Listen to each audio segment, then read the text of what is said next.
Hello, hello, hello, hello, everyone. Hey. Thank you for tuning in to another episode of Meet the Shoe. I'm Sade. I'm Nina.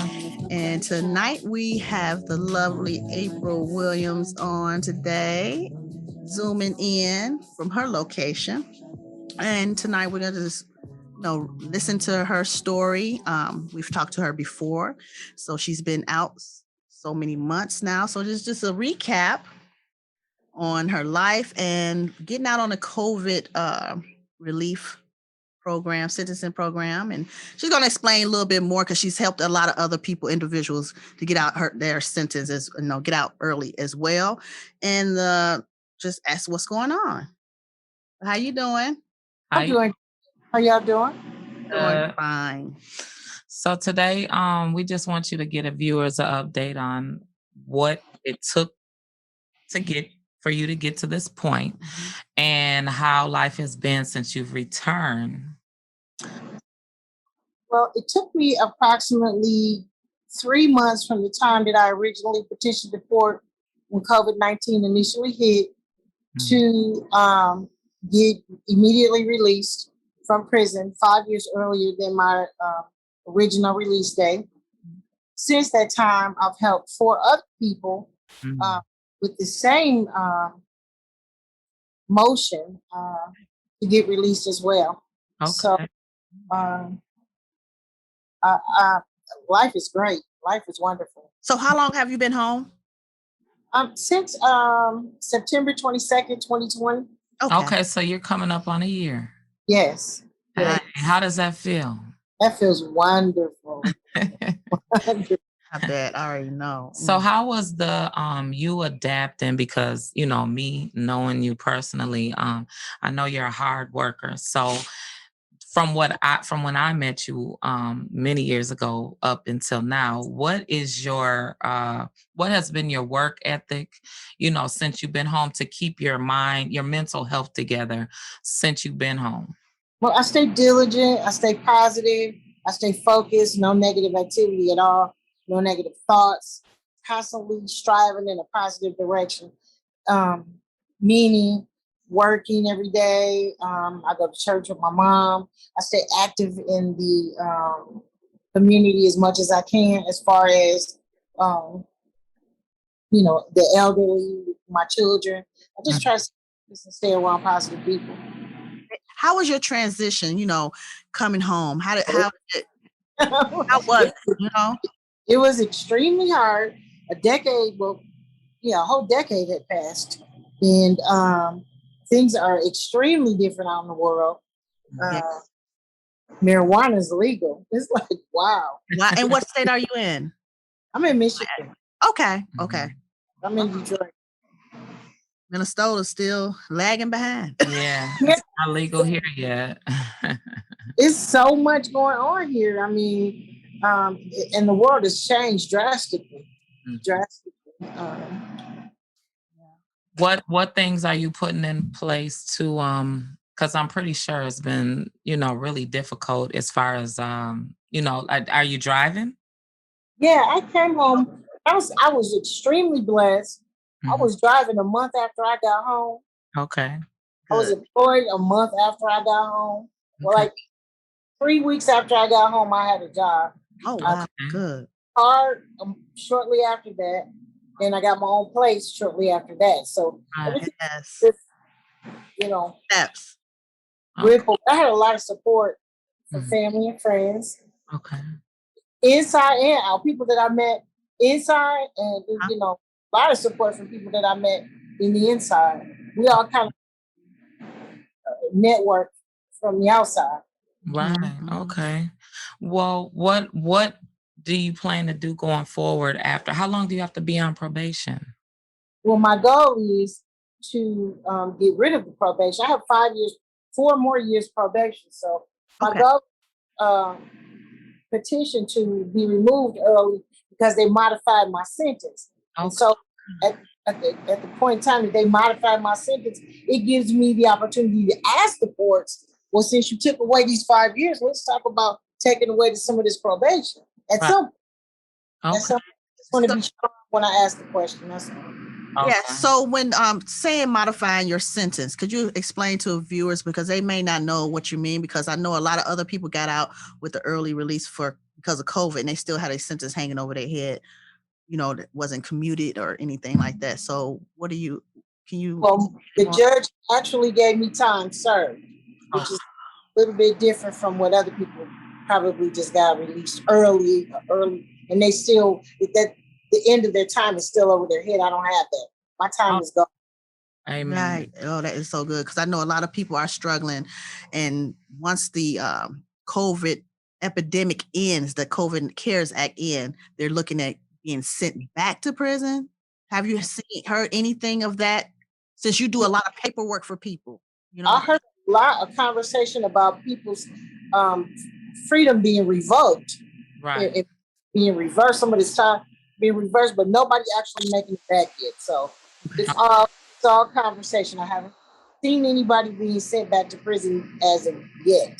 Okay. Amen. Do you know what motions in particular that like you could say like right offhand that would help someone that is facing, the fear of going back? Because we had a guest on last week, Kendrick. He was on our you got to check out our podcast from last week. He is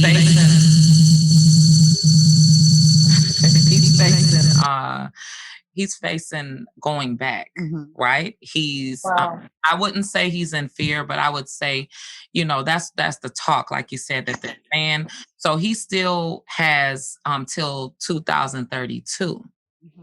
But Wow. he has done 18 years, Yes. right? Because this time is still being counted for him. And so well, his situation was really unique because he explained that the judge, first of all, they took the crack disparity from 100 to 1 down to 18 to 1. Right. And knocked a lot off of him, right? Right. The judge had the discretion, though, to give him that, right? But the judge, because Obama passed it for it to go to 18 to 1, but Trump made it to where it was retroactive to push it back, right? Right. So Obama stopped it, Trump pushed it back. Right. Now, with him, he said that his judge said that he had to stay, that he couldn't qualify. He had the discretion in his hands in Texas. This is in the state of Texas under federal law that he had the it was his discretion for him to make the decision for him to stay. So he has that hanging over his head, which is very sad. Also, they're now talking about taking it all the way down to 1 to 1, making it equal what it should have been in the beginning, right? But so he's actually still in the halfway house. And when he has bossed up like major, like he's doing very good, right? He's now working with Coca-Cola. So he's a truck driver, got his CDLs, all that. So my thing for him was that by him being in a corporate, a corporation, they would probably be the ones to fight for him to say, hey, well, send him back for what? He's being very law abiding. He's doing what he's supposed to do. He needs to prepare paperwork stating exactly what he's doing at this time.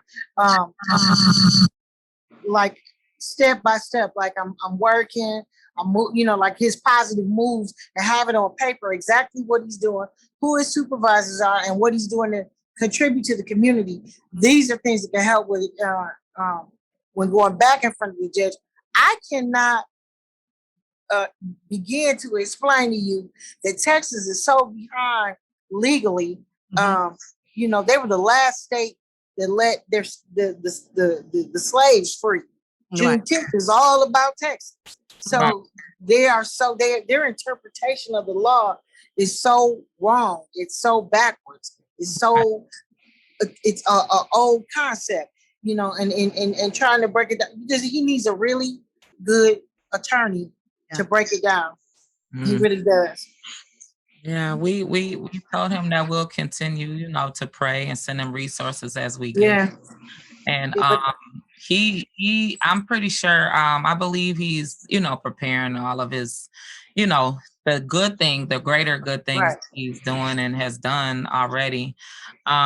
He has a good following, you know, on TikTok and Yeah. Instagram. on Instagram. He has a t-shirt line called Life in the Feds. Oh, Yeah, and he's doing really well. He got a nice website. You know, he's successful, you know, at his brand. And so he's doing pretty good. He got 5 kids. Like it isn't, he's a grandfather. It's like, right. you know, what's this point of even sending them back? Yeah, especially for There wouldn't be any point. None at all. There would be. He's already free. What would be the point in it? Right. But it's all about the interpretation of the law. Like I said, they want to interpret it one way. Right now, he's a free man, and she needs to put it before the Supreme Court if necessary, before it even, you know, petition them to ask, you know, them to take a look at the case, because they're the ones that are biased, not the district judges or the circuit judges in Texas, but the Supreme Court. Right. I would. Right. Yeah.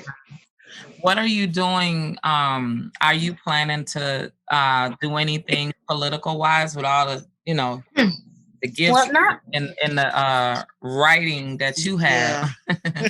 What are you not at this time. I haven't been drawn in that direction. Okay. I'm really just still trying to get my balance in this world as far as, you know, how I want to live in it, because obviously we come from these lifestyles, you know, prior to prison, and adjusting to being, you know, not so much without, but there's just a change, and just being content with the smaller things, you know, that's pretty much where I'm going. Family, you know.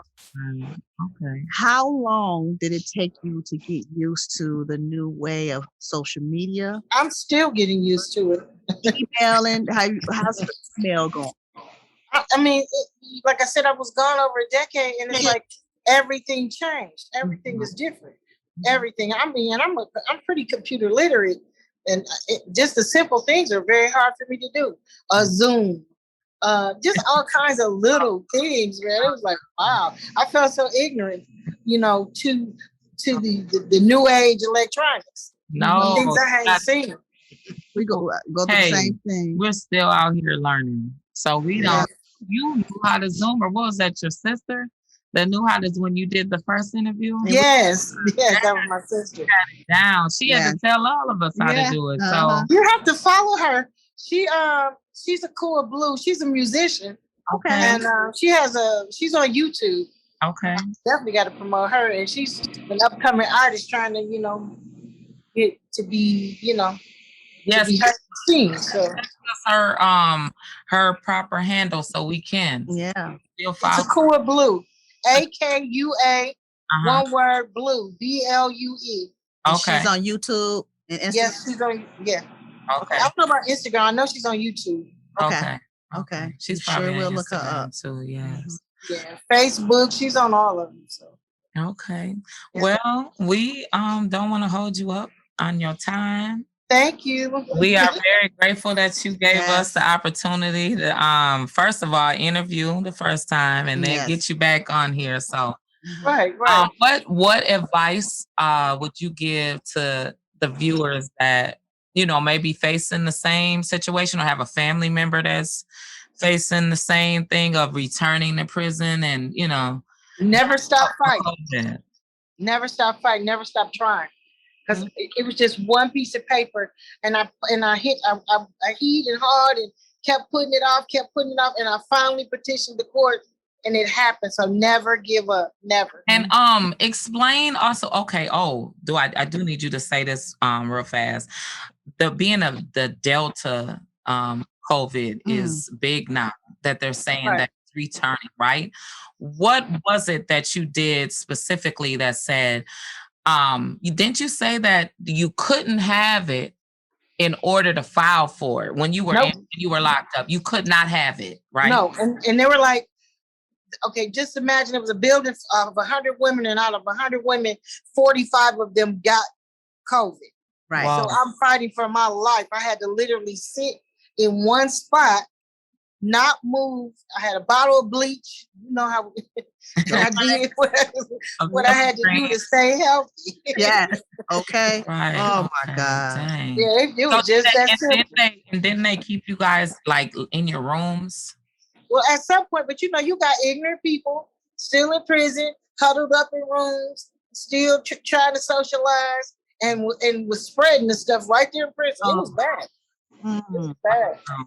It was real bad. Was your prison the rooms double bunked or just single rooms? They were double bunked. So all of you had to, what about, so no one in your room ever got sick? The lady, she had moved out. She got sick.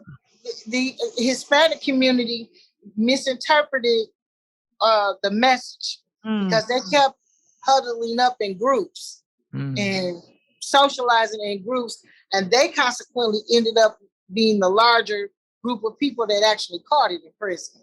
Okay. Did they give you guys masks when you were in there? Yeah, they gave us masks. They gave us, it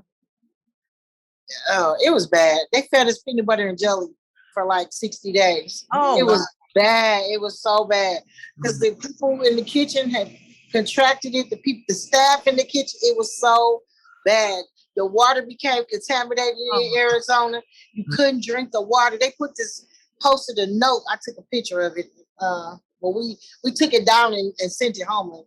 And they had fecal matter in the water. It was bad. It was so bad. Could you order canteen at the time or your own water? Y'all couldn't order? They had us on limitations. We could only spend $25 a week, or it might have been even a month. I don't know. We weren't shopping regular though. We weren't doing anything regular. They wouldn't even let us use the phone. We went a long time without using the telephone. Wow. Yeah. So what did you do? Did your family just start calling and asking? And well, I wrote letters, so I'm a writer. I wrote, let them know what was going on, and then in the midst of me petitioning the courts, the Bureau of Prisons petitioned on my behalf as well. So I had a double-edged thing going on. Right. Whether they let me go or not, I had to judge my motion, and then the Bureau of Prisons said I met a certain health criteria. So I was eligible to leave. Wow. How, you know what? Just I couldn't even imagine that, just being around you with everybody sick around you, and it was so bad. Yeah, and you being well enough to, be, you have a being in the right state of mind, having the same mind, not losing your mind in that environment. Like, you know what I'm saying? Because the first thing you think is to panic. Right. Well, I did panic, but what I did do is I spread the motion that I wrote to as many people as I possibly could, and strongly suggested to them that you submit the paperwork whether or not you think you're eligible or not. Right. Right. These are the times. And before I even knew I got free, I think it was like 3 or 4 more women had gotten back paperwork. So it was the process was going. I mean, we were getting out. This was truly a miracle. It was. Yeah. We were. Okay. Yeah, a lot of people got out. Was the process pretty quick, you think, or? I petitioned the court. It was 2 months. I did it in July, as a matter of fact. I was released in September. Oh, that's good. Oh, good. Okay. Okay. Yeah. That would be all right. Yeah, that was pretty good. But that's as quick as the court's gonna move. Yeah, exactly. Right. That's it. I mean, hey, July, September. Oh my God, that's probably as fast as. But they didn't know what they were doing either. They didn't know. Right. No, and so they looked. From my understanding, correct me if I'm wrong. They were looking at all the people that was not a risk, right? If you weren't a risk, you're wasting time in here, right? Because they had to move you out because you were getting their people sick. That's all what it's always about, right? That everybody that's sitting in the camp is eligible for release at that point. That was the problem.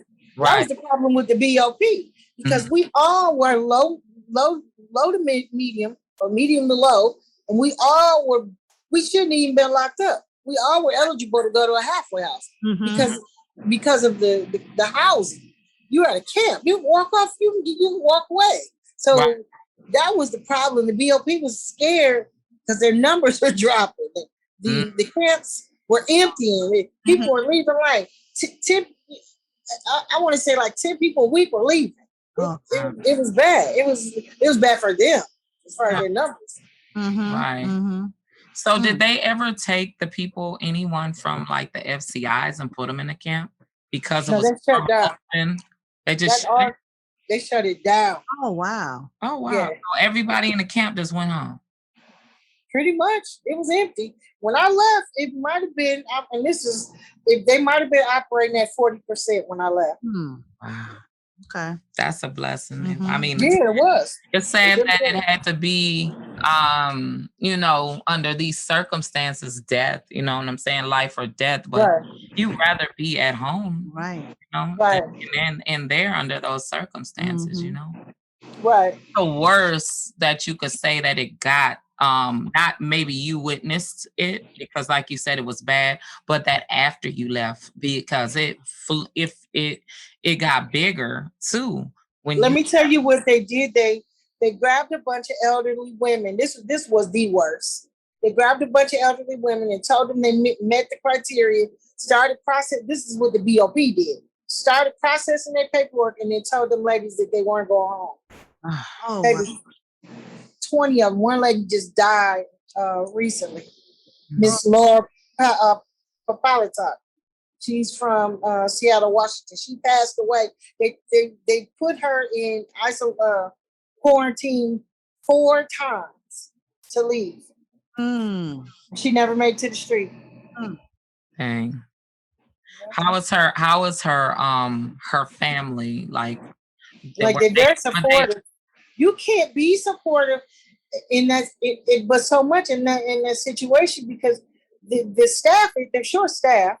So they got you locked down in your unit. You're not moving around because it's maybe only 2 people on the whole compound, staff-wise. Wow.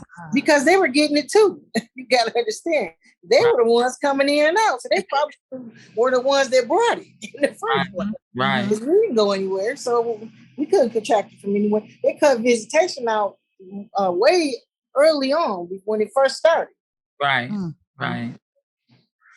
Okay, well, thank you. You're welcome. Thank you for joining in. Yes. Thank you for all the information that you gave. We appreciate it. And whatever resources that you need from us, let us know. And I sure will.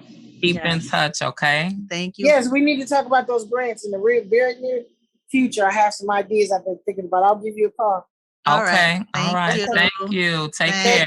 Okay. Bye-bye. Bye-bye. Yes, guys. It's rough out here. I mean, and it's more another variant. Then they're talking about Delta, another variant. I mean, it's terrible. So with you being in the shop and you were how should I say, you were restricted when COVID first started. So you took a hit from not only your daily routine, right, to where you had to reconstruct your whole business as far as like you were already very sanitary, but just like to the 100th power. Oh, God. Now what do you do? What do you Pretty do? much the same thing. I'm still operating at probably 50-60%, which I have one client at a time come in. I used to have years ago 2-3 at a time finagling.